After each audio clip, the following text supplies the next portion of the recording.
जय गुरु जी संगत जी। प्रणाम गुरु साहिब। शुक्राना मेरे मालिक। आज हम आपकी मौजूदगी में गुरु साहिब श्री जपजी साहिब की 33वीं पौड़ी का पाठ पढ़ेंगे, फिर उसका अंग्रेज़ी और हिंदी में अनुवाद भी करेंगे। पाठ पढ़ते वक्त अशुद्ध उच्चारण और होने वाली हर गलती के लिए गुरु साहिब आपसे और आपकी सारी संगत से मैं हाथ जोड़कर माफ़ी मांगती हूँ। आप शुद्ध वाणी को पढ़ने के लिए सोझी देना मालिक। धन श्री गुरु नानक देव जी। सतनाम श्री वाहिगुरु। श्री जपजी साहिब की 33वीं पौड़ी। जय गुरु जी। आखण जोड़ चुप्पे न जोर, जोर न मंगन दीन न जोर, जोर न जीवन मरण न जोर, जोर न राज माल मंसोर, जोर न सुरती ज्ञान विचार, जोर न जुक्ति छुटे संसार, जिस हाथ जोर कर वेखे सोई, नानक उत्तम नीच न कोई।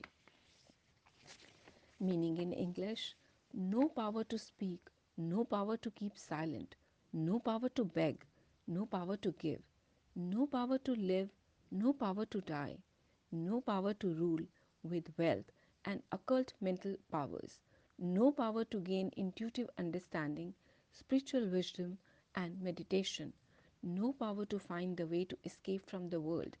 He alone has the power in his hands. He watches over all. O Nanak, no one is high or low. फिर सिद्धों ने प्रश्न किया, ये प्राणी कोई भी कर्म करने से स्वतंत्र या प्रतंत्र है, मतलब अपनी मर्जी से सब कुछ करता है या परमात्मा की इच्छा से? तो गुरुजी ने फरमाया, आखण जोर चुप्पे न जोर।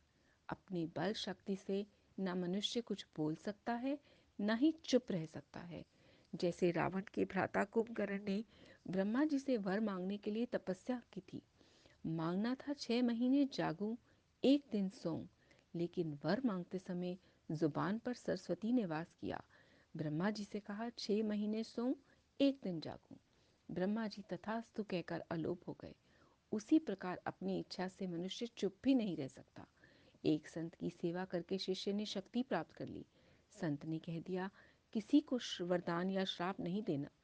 फिर भी मना करने के बावजूद गुरु जी की गैर हाजिरी में उस शिष्य ने उस राजा को पुत्र प्राप्ति का वरदान दे दिया। गुरु के आने पर जब शिष्य ने बताया कि उनसे राजा ने विनती की पर उन्हें पुत्र प्राप्ति का वरदान दिया है, तो गुरु जी ने कहा, तुम्हें चुप रहने के लिए कहा था। राजा के भाग्य में संतान नहीं थी। अब तुम ही ये शरीर त्याग कर राजा के घर में जन्म लो। यहाँ चुप नहीं रहे, वहाँ चुप रहना होगा। जोर न मंगन अर्थात गूंगा पैदा होना होगा। जोर न मरण संगत जी, जोर न मंगन देन न जोर। अपने बल से ना ही कुछ मांग सकते हैं, ना ही किसी को देने की शक्ति रखता है। जोर न जीवन मरण न जोर। परमात्मा की इच्छा के बगैर ना कोई मनुष्य जी सकता है, ना ही मृत्यु को पा सकता है। जोर न राज माल मंसोर। अपने बल से ना कोई राज्य माल असबाब प्राप्त कर सकता है। जोर न सुरती ज्ञान विचार। अपनी ताकत से ध्यानी ज्ञानी विचारवान भी नहीं हो सकता। जोर न जुक्ति छुटे संसार। ना ही सांसारिक बंधनों से मुक्ति होने की शक्ति रखता है। जिस हाथ जोड़ कर वेखे सोए। जिस प्रभु के हाथ में उपरोक्त सभी शक्तियां हैं, वो प्रभु सब कुछ देख रहा है। नानक उत्तम नीच न कोई। गुरु नानक जी का कथन है, परमात्मा की नज़र में ना कोई उत्तम सदाचारी है, ना ही कोई नीच अर्थात दुराचारी। अव्वल अल्लाह नूर उपाया, कुदरत के सब बंदे, एक नूर ते सब जग उपजा, कौन पले कौ मंदे। अंक 1349। हम सब बंदे अर्थात सारा जगत उस प्रभु परमात्मा की रचना है। कोई भला और कोई बुरा नहीं है। प्रभु सिमरन के द्वारा प्रभु से दूरियों को मिटाया जा सकता है। शुक्राना गुरु जी। भूल चूक के लिए मुरु साहिब माफ़ करना। आप सबसे भी माफ़ी मांगती हूँ साथ संगत जी। गुरु महाराज की कृपा से आज 33वीं पौड़ी का पाठ समाप्त हुआ। कल गुरु महाराज की हाजिरी में हम 34वीं पौड़ी का पाठ पढ़ेंगे। शुक्राना मालिक।